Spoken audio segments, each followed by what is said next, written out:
Karl Marx et Satan, partie 2, par le pasteur Richard Wurmbrand. Quand il se brouilla plus tard avec Proudhon, Marx écrivit un livre pour réfuter sa philosophie de la misère, où se trouvent les citations ci-dessus. Il contredit sa doctrine économique sur des points secondaires, mais il n'a aucune objection sur sa révolte démoniaque contre Dieu.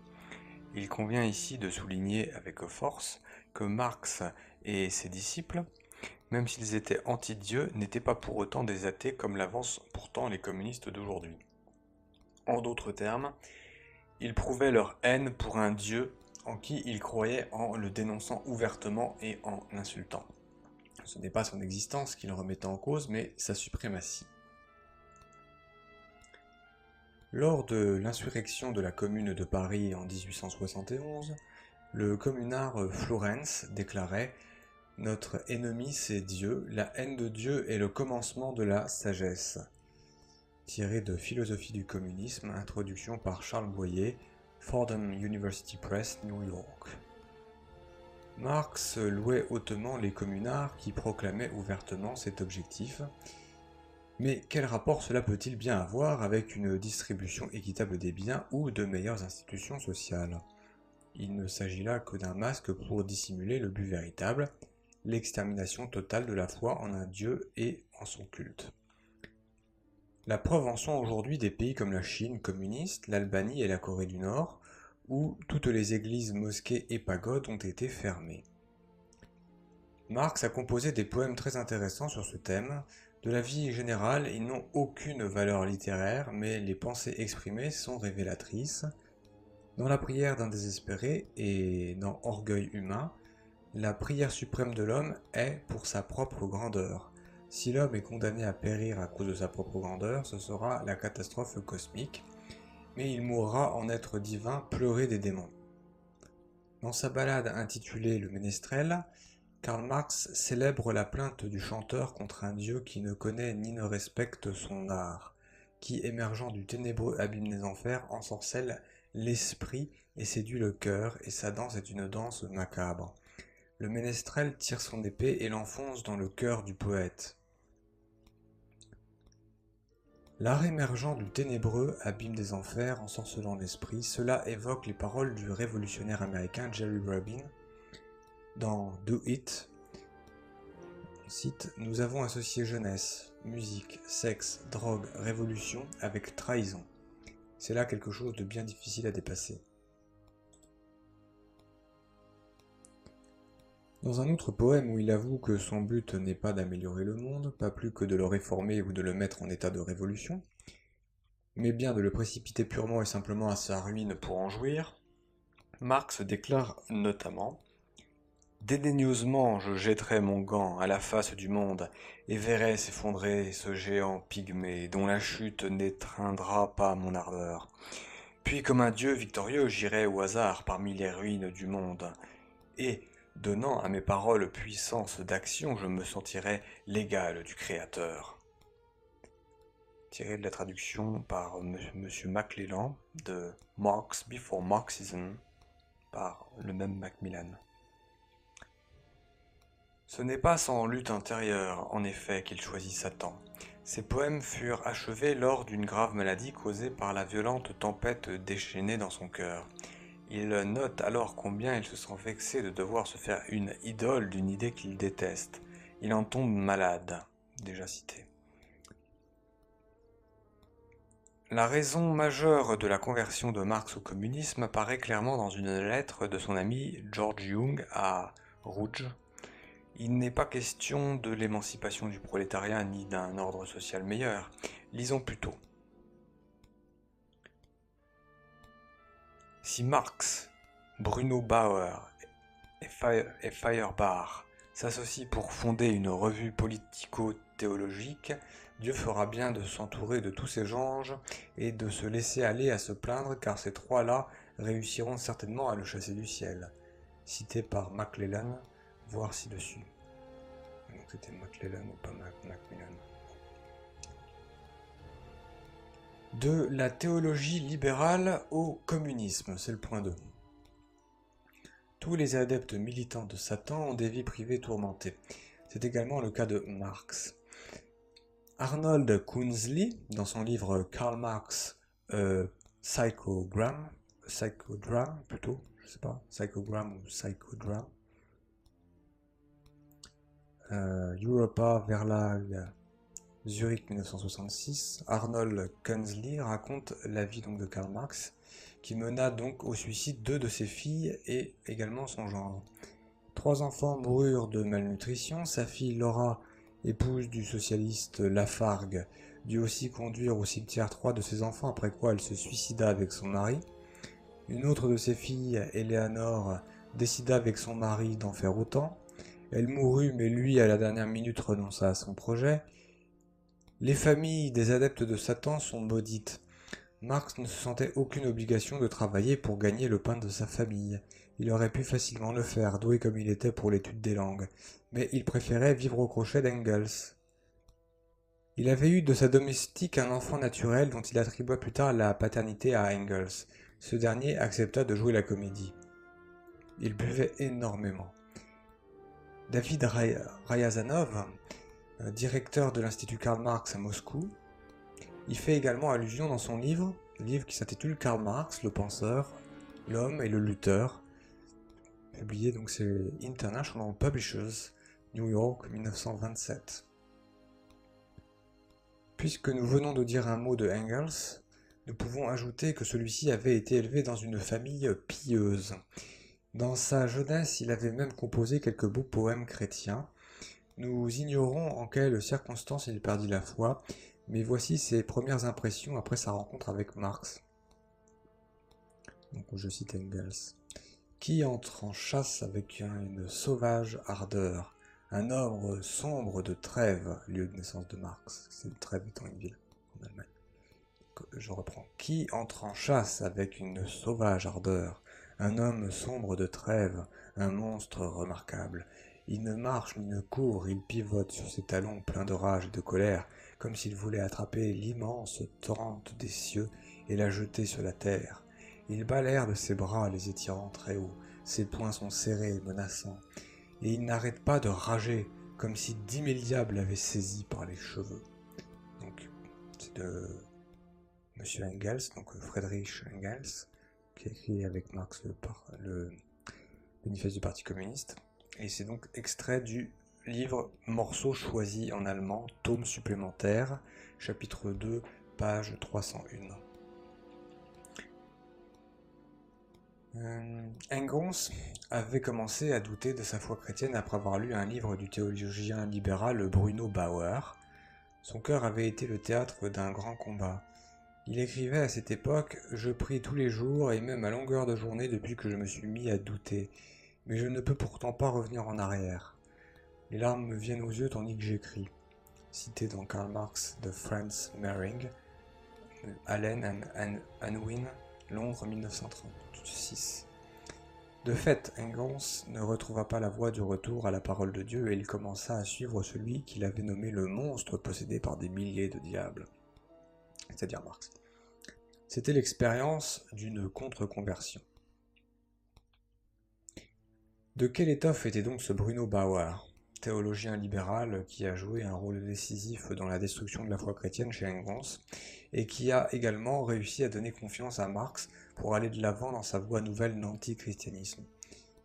A-t-il affaire lui aussi au démon? Écoutons ce qu'il en dit lui-même dans une de ses lettres à Arnold Ruge, un ami commun de tous les trois, le 6 décembre 1841. Donc Arnold Ruge, ami de Bauer, ami de Engels et ami également de Karl Marx. Donc voici ce que dit ce fameux Arnold Ruge à un ami commun, donc le 6 décembre 1841. Je suis en train de donner une série de conférences ici à l'université et il y a foule. Je ne me reconnais pas moi-même quand je profère des blasphèmes du haut de ma chair. Ils sont si forts que ces jeunes, que nul pourtant ne devrait scandaliser, en ont les cheveux qui se dressent sur la tête. Je répète. Je suis en train de donner une série de conférences ici à l'université et il y a foule. Je ne me reconnais pas moi-même quand je profère des blasphèmes du haut de ma chair. Ils sont si forts que ces jeunes en ont les cheveux qui se dressent sur la tête. Tandis que je les prononce, je ne puis m'empêcher de penser avec quelle piété à la maison je compose une apologie des Saintes Écritures et de la Révélation.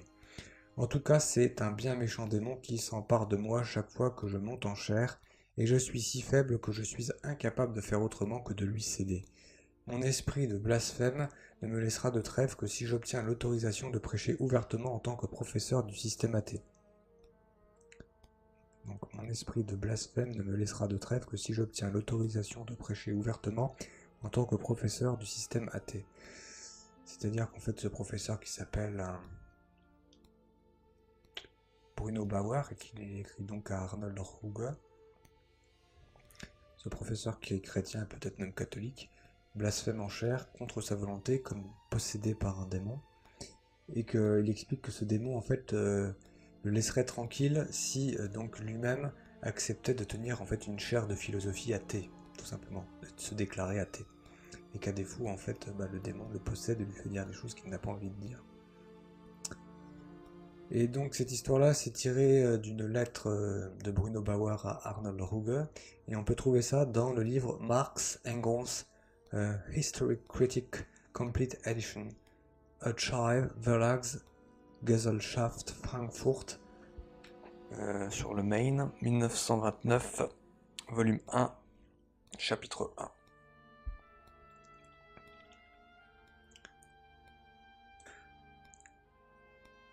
L'homme qui convainquit Engels de devenir communiste était le même qui avait convaincu Marx auparavant. Hess relate à la suite de sa rencontre avec Engels à Cologne: « Il me quitta en communiste super militant. Voilà comment j'exerce des ravages. » Tiré de Moses Hess, œuvre choisie, édition Joseph Melzar, Cologne, 1962. Alors c'est répété ailleurs, donc j'exerce des ravages. Ce coup-ci, c'est tiré de Moses Hess, œuvre choisie. C'est un doublon. C'est le même doublon, édition Joseph Melzar. Okay. Donc j'exerce des ravages était donc là le but suprême de la vie de Hess. C'est en tout cas celui de Lucifer. Faire des ravages. Prêcher la révolution. La révolution consistant en fait à mettre en bas ce qui est en haut et en haut ce qui était en bas. Vous voyez ce que je veux dire? Les traces du chrétien qu'il avait été ne disparurent jamais de l'esprit d'Engels. En 1865, il exprime son admiration pour l'hymne de la Réforme. C'est un rempart que notre Dieu. Il dit que c'est un hymne triomphal, une sorte de marseillaise du XVIe siècle. Alors, on retrouve ça dans Introduction à la dialectique de la nature. On pourrait trouver d'autres propos analogues de caractère pro-chrétien chez Engels. Donc Engels en fait avait une admiration tout simplement pour la réforme, donc tout simplement le luthérianisme et le protestantisme. Sa tragédie est plus bouleversante et plus poignante encore que celle de Marx. Écoutons ce beau poème de jeunesse, d'inspiration chrétienne, composé par celui-là même qui deviendrait plus tard le bras droit de Marx dans sa lutte destructrice contre la religion. Première strophe. Jésus-Christ, Seigneur, Fils unique de Dieu, daigne descendre de ton trône des cieux pour venir sauver mon âme. Descends avec toutes tes bénédictions, toi, lumière de la sainteté du Père, permets que je te choisisse. Oh, qu'elle est aimable, belle, sans ombre de tristesse, la joie avec laquelle, ô Sauveur, nous faisons monter vers toi notre louange. Strophe 2. Quand je rendrai le dernier soupir et souffrirai les affres de la mort, que je m'accroche ferme à toi. Lorsque mes yeux se voileront et que mon cœur cessera de battre, que mon corps se refroidisse entre tes bras, dans les hauteurs du ciel, que mon esprit loue ton nom éternellement, tandis qu'il reposera en sécurité en toi. À quand ce temps de joie, proche néanmoins, où, né de ton sein de tendresse, je pourrais me réchauffer d'une vie nouvelle. Alors, ô Dieu, tout en te disant mes actions de grâce, je pourrais aussi enlacer de mes bras et pour toujours ceux qui me sont chers.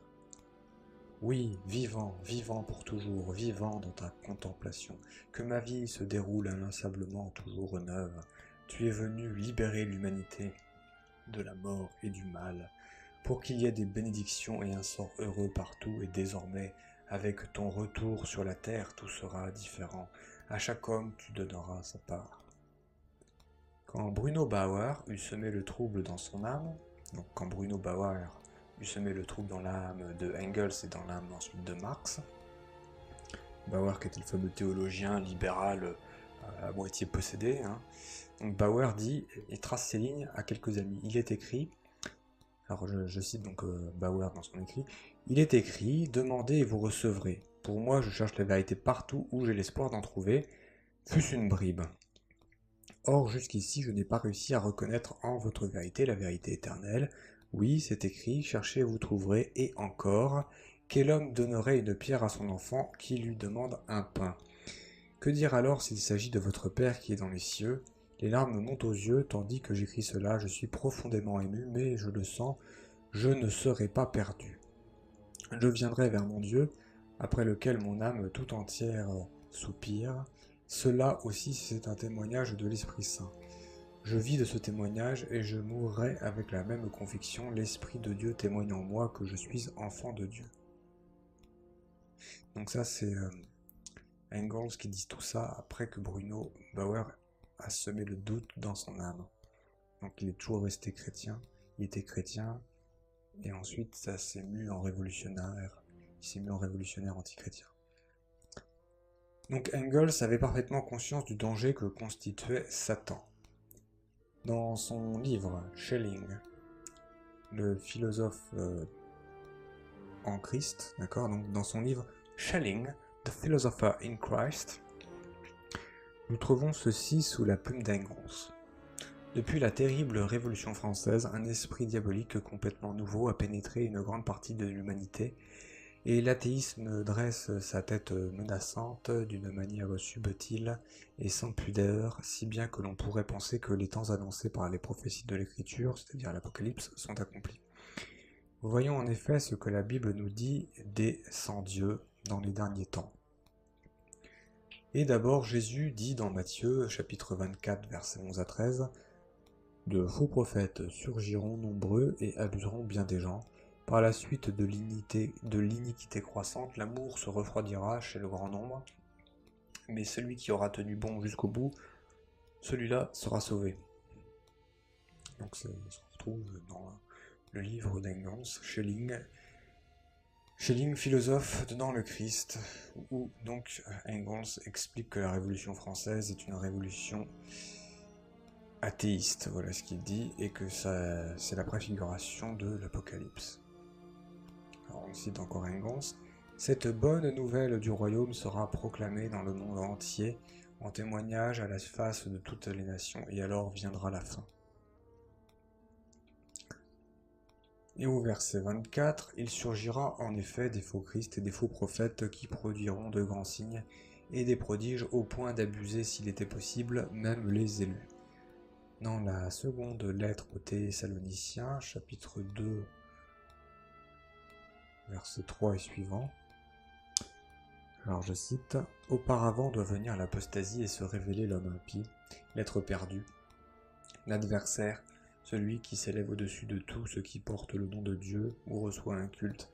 Sa venue à lui, l'impie, aura été marquée par l'influence de Satan, de toute espèce d'œuvre de puissance, de signes et de prodiges, comme de toutes les tromperies du mal à l'adresse de ceux qui sont voués à la perdition, pour n'avoir pas accueilli l'amour de la vérité qui leur aurait valu d'être sauvés. » Voilà pourquoi Dieu leur envoie une influence qui les égare, qui les pousse à croire le mensonge, en sorte que soient condamnés tous ceux qui auront refusé de croire la vérité et pris parti pour le mal. C'est-à-dire qu'en fait, les gens qui suivent des fausses doctrines, en fait, s'aveuglent de leurs fausses doctrines, mais ils ont suivi ces fausses doctrines par passion pour, quelque part, si vous voulez, la nouveauté, puisqu'il faut quelque chose de neuf, La vérité est ennuyeuse, on cherche donc quelque chose de différent, quitte à se tromper et à se tromper volontairement. Et donc Dieu châtie ces hommes en les rendant encore plus aveugles. Voilà ce que dit l'Écriture et voilà ce que cite en fait l'auteur. Engels cite des passages de l'Écriture comme le ferait le théologien le plus averti. Donc le pasteur cite ça, mais c'est Engels aussi qui le cite dans les livres. Engels continue. Nous ne pouvons plus adopter une attitude de froideur ou d'indifférence vis-à-vis du Seigneur, non. C'est d'une inimitié ouverte et déclarée qu'il s'agit, et au lieu de tant de sectes et partis, nous n'avons plus en définitive que deux camps en présence, les chrétiens et les non-chrétiens. Nous voyons les faux prophètes à l'œuvre parmi nous. Ils parcourent l'Allemagne et cherchent à pénétrer partout pour propager leur doctrine satanique sur les places et faire flotter l'étendard de Satan de ville en ville, séduisant la jeunesse infortunée pour l'entraîner au plus profond des abîmes de l'enfer et de la mort. Et Engels termine son livre par les paroles de l'Apocalypse. Voici que mon retour est proche, veillez sur ce que vous possédez, afin que personne ne puisse vous arracher votre récompense. Amen. Tiré de Marx Engels Historic Critic Complete Edition, chapitre 1, confère plus haut. Voilà, donc vous voyez, Engels, dans son livre, fait dans ses premiers livres, hein, au début, donc il est très chrétien, et il voit bien qu'il y a cet esprit satanique, cet esprit athéiste et cet esprit révolutionnaire, propre en fait au diable. Il le dénonce et en fait il va tomber pourtant dans les filets du diable, ce qui est vraiment terrible.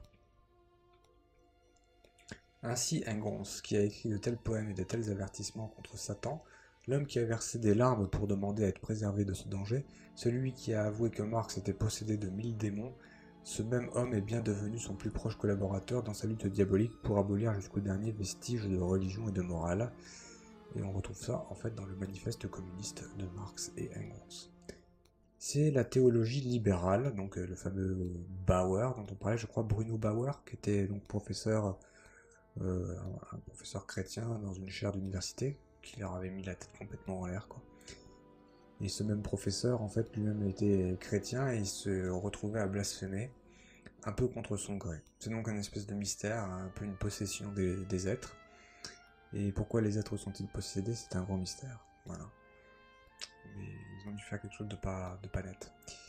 C'est la théologie libérale qui l'a conduit jusque-là, c'est elle qui partage avec Marx et Engels la responsabilité des dizaines de millions de vies innocentes tuées par le communisme.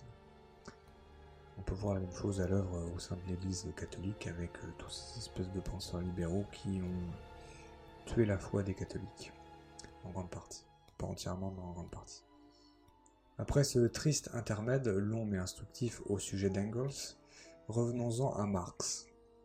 Rolf Bauer, dans son livre Genie und Reichtum, Jenny ou Genie, je sais pas, Genie und Reichtum, nous décrit la vie extravagante de Marx sous le rapport financier. Quand il était étudiant à Berlin, vrai fils à papa, il recevait 700 thalers par an comme argent de poche. C'était une somme considérable car à l'époque, 5% de la population avait un revenu supérieur à 300 thalers. Et au cours de sa vie, Marx reçut de Engels l'équivalent de 6 millions de francs français, chiffre de l'Institut Marx Engels. Il ne cessait de convoiter des héritages. L'un de ses oncles étant à l'agonie, Marx écrit « Si le chien meurt, cela me tirera bien d'embarras ». À quoi Engels lui répond « Je me félicite pour vous que la maladie de l'obstacle à l'héritage. Je me félicite pour vous de la maladie de cet obstacle à l'héritage qu'est votre oncle, et j'espère que l'événement fatal ne va pas tarder à se produire. » Charmant. Enfin, le chien meurt. Lisons Marx le 8 mars 1855. Une excellente nouvelle. Hier, on nous a donné et annoncé la mort à 90 ans du vieil oncle de ma femme. Cette dernière avait touché 100 livres sterling environ, et même davantage, à moins que le vieux chien n'ait laissé une part de son argent à la dame qui tenait son ménage. Il n'avait pas des sentiments plus tendres à l'égard de personnes qui lui étaient cependant bien plus proches que cet oncle. Il était fâché avec sa mère. En décembre 1863, Marx écrit à Engels « Voici 2 heures. Un télégramme m'annonçait que ma mère vient de mourir. Il fallait que le destin enlève encore un membre de ma famille. J'avais moi-même déjà un pied dans la tombe, mais dans les circonstances présentes, ma santé est plus utile que celle de la vieille femme. Je dois aller à Trèves au sujet de l'héritage. C'est là tout ce qu'il trouve à dire pour la mort de sa mère. Tout économiste qu'il fut, Marx perdait tout le temps et de fortes sommes à la bourse. Tout économiste qu'il fut, je répète, Marx perdait tout le temps à la bourse et de fortes sommes.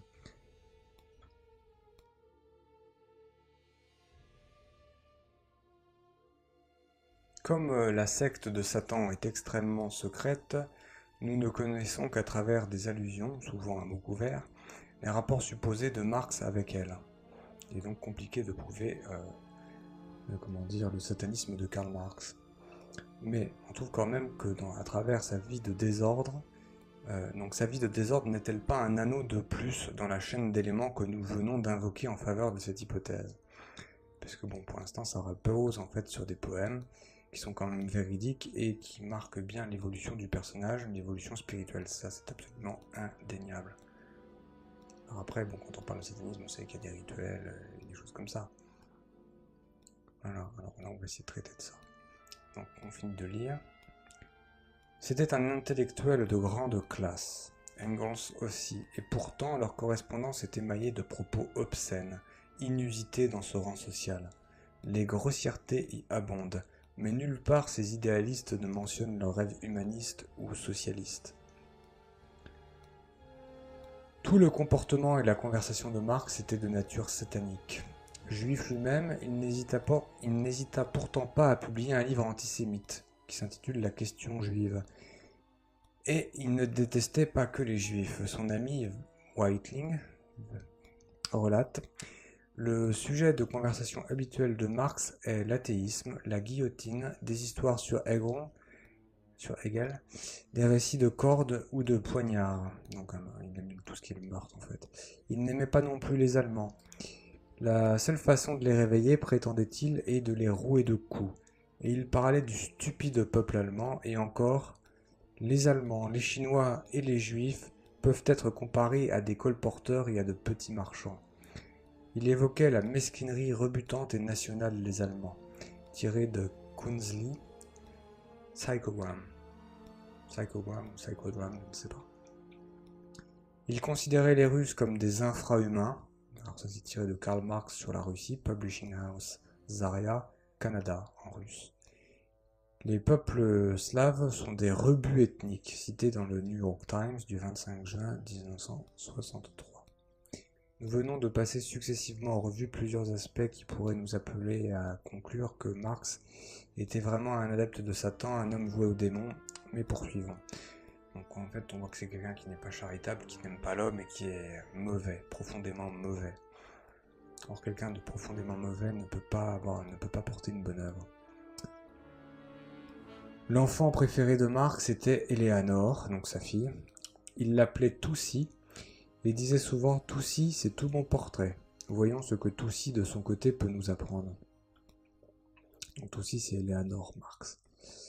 Avec le consentement de son père, Éléanore épouse Edvard Aveling, ami de Madame Besan, Annie Besan, vous savez, donc fondatrice, enfin celle qui a repris la théosophie à Elena Blavatsky, puisque la fondatrice de la théosophie c'est Elena Blavatsky. Une de ses disciples c'est Madame Besan, Annie Besan. Et donc Éléanore épouse Edward Aveling, ami de Madame Besan. Edward faisait des conférences sur des sujets comme la perversité de Dieu. Bon, on est tout à fait dans le satanisme. On ne nie pas l'existence de Dieu comme les athées, sauf pour donner volontairement le change. On reconnaît au contraire que Dieu existe, mais en le qualifiant de pervers et de mauvais. C'est le fameux grand démiurge propre aux gnostiques, donc des gens particulièrement manichéens.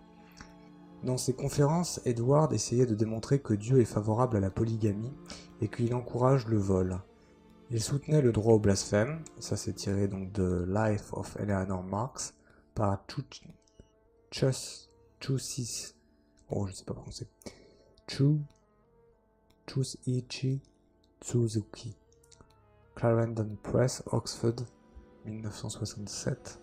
Bornons-nous à écouter le poème théosophique suivant en nous rappelant que le gendre préféré de Marx était l'un des principaux conférenciers du mouvement théosophe.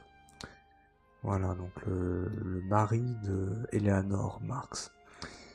Des écrits de ce genre étant en faveur au foyer, et l'on aura ainsi une idée du climat spirituel que l'on y respirait. Alors voilà donc un écrit du fameux mari de la fille de Marx. Vers toi, mes vers effrénés et audacieux monteront, ô Satan, roi du banquet. Point de tes aspersions, ô prêtre, et de tes psalmodies, car jamais, ô prêtre, Satan ne se tiendra derrière toi. Ton souffle, ô Satan, inspire mes vers. Quand du tréfonds de moi-même je défie les dieux, abat pontife roi, abat roi inhumain. Tiens est l'éclair qui fait trembler les esprits. Ô âme qui erre loin de la voie droite, Satan est miséricordieux, voix Héloïse, telle la trombe qui étend ses ailes, il passe, ô peuple, Satan le grand.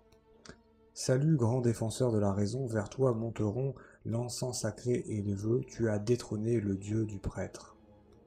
On a détrôné le dieu du prêtre, en fait, catholique. Cité dans The Prince of Darkness par Monsieur Tat Ford, Bible on Advent Testimony Movement. Ce n'est pas sans rappeler le satanisme d'Albert Pike, vous savez, qui a écrit Morale et Dogme, qui est donc un auteur maçon du 33e degré, ouvertement luciférien et sataniste. Je renvoie donc à la lecture d'extraits d'Albert Pike sur Internet. Le lien entre le marxisme et la théosophie n'est pas accidentel.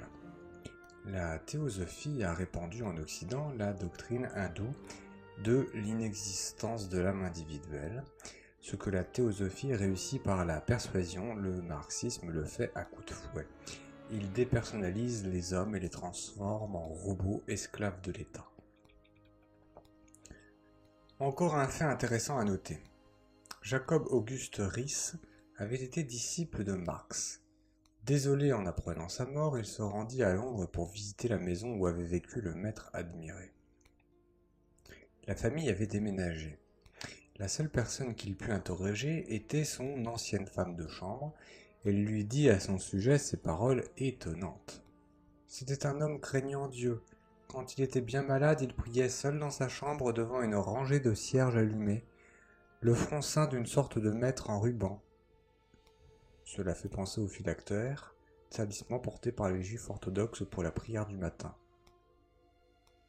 Or, baptisé dans la religion chrétienne, Marx n'avait jamais pratiqué le judaïsme. Devenu ennemi acharné de Dieu, il avait écrit des livres contre la religion et élevé tous ses enfants dans l'athéisme. On sait également qu'il était antisémite, tout en étant juif. Qu'il était au juste ce rite que la servante, dans son ignorance, prenait pour une prière. Quand les juifs prient phylactère au front, ils n'ont jamais une rangée de cierges devant eux. S'agirait-il d'une pratique magique ? Les manuscrits de Monsieur Russ sont à la bibliothèque Russell Sage. Ah, il s'appelle Russ ou Rhys, je sais pas. Ouais, Rhys ou Russ, voilà, bon. Les manuscrits de Monsieur Russ ou Monsieur Rhys sont à la bibliothèque Russell Sage. Voir Jacob Riis, bon, si voilà, les manuscrits de Monsieur Russ sont à la bibliothèque Russell Sage. Voir Jacob Riis, Revisited, Double Day, 1968. Trop compliqué cette citation. On trouve un autre indice en faveur de cette hypothèse dans une lettre écrite à Marx par son fils Edgar le 31 mars 1854. Cité par Monsieur Brief Wetzel, volume 2, Lenin Institute, Moscou, page 18. Donc cette lettre de Marx à son fils commence par ces mots renversants. « Mon cher diable, a-t-on jamais entendu un fils s'adresser à son père en ces termes ?» Ah, donc c'est pas Marx qui écrit à son fils, c'est Edgar, donc le fils de Marx qui écrit à Marx, et qui dit « Mon cher diable, a-t-on jamais entendu un fils s'adresser à son père en ces termes ? C'est pourtant bien ainsi qu'un adepte de Satan écrit à un ami. Le fils aurait-il donc été initié lui aussi ? Certains biographes de Marx ont bien eu l'intuition des rapports entre le héros de leur livre et le culte du diable. Mais, mal préparés spirituellement, ils ne pouvaient comprendre ce dont il s'agissait. Leur témoignage n'est pas pour autant dépourvu d'intérêt. Le marxiste Franz Mehring écrit dans son livre Karl Marx Bien que le père de Karl Marx soit mort peu de jours après les 20 ans de son fils, il paraît avoir décelé avec une secrète appréhension la présence du démon en son fils préféré. Donc le père de Karl Marx, a priori, c'est Henry Marx. Henry Marx ne prévoyait pas comment l'aurait-il pu que le riche bagage de culture bourgeoise dont il avait doté son enfant Karl Marx, comme d'un héritage de prix, ne servirait qu'à ouvrir une nouvelle carrière au démon, dont il avait une crainte profonde. Marx mourut en désespéré, comme d'ailleurs tous les adeptes de Satan. Le 25 mai 1883, il écrit à Engels « Oh que la vie est donc vaine et vide, mais en même temps combien désirable aussi !» Il y a derrière le marxisme un secret connu seulement d'un très petit nombre de ses adhérents. Lénine a même pu écrire un demi-siècle après la mort de Karl Marx, pas un seul marxiste ne peut se vanter d'avoir vraiment compris Marx, cité dans Hegel par Monsieur Kaufmann, Doubleday, 1965. Chapitre 3. Sous le masque de l'athéisme.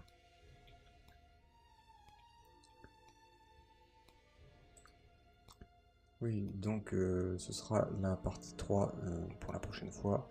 Je reprendrai là, chapitre 3 sous le masque de l'athéisme, et ce sera donc la partie 3.